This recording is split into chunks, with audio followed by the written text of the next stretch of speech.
Hello everyone, my group is Group 1. My group consists of the following members.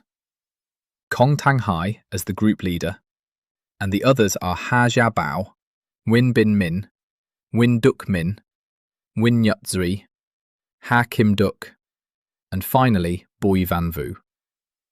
Today my team will talk about the problem, use phones in the right way. Today, mobile phones are very common in our daily life. Almost every student has a smartphone. We use phones for many different purposes such as studying, communicating, and entertainment.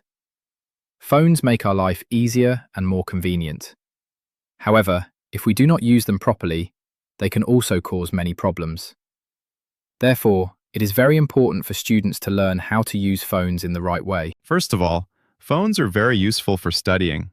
Students can quickly search for information on the internet, such as finding homework answers, learning new knowledge, and improving skills. They can also learn English by watching videos, listening to podcasts, and using apps. Many students use phones for online learning, especially after school. For these reasons, phones help us become better learners. In addition, phones help us communicate with other people. We can call, send messages, or chat online with our friends and family. This is very helpful when we live far away from them. We can also make new friends and share our ideas with others. Communication becomes faster and easier thanks to mobile phones. This helps us feel closer to the people we care about. Moreover, phones are also a good way to relax.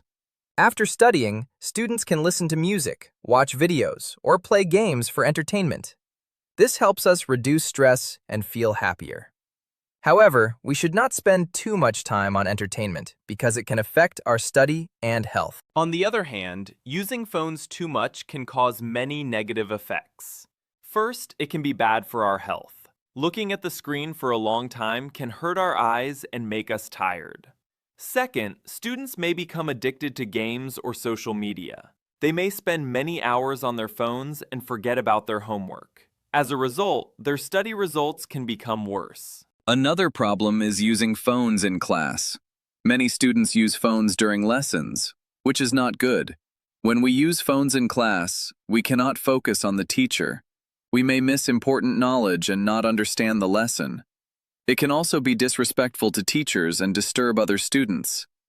Therefore, students should follow school rules and avoid using phones in class. To use phones properly, we should control our screen time and avoid using them for too long. We should mainly use phones for studying and other useful activities, while limiting the time spent on games and social media. It is also important to take breaks after using phones, to relax our eyes and body, and to use them at the right time and in the right place. In conclusion, mobile phones are very useful tools in modern life. They help us study, communicate, and relax. However, they also have some disadvantages if we use them too much.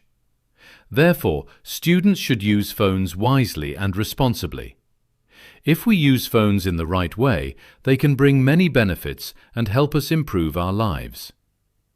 Thank you for your attention. Goodbye.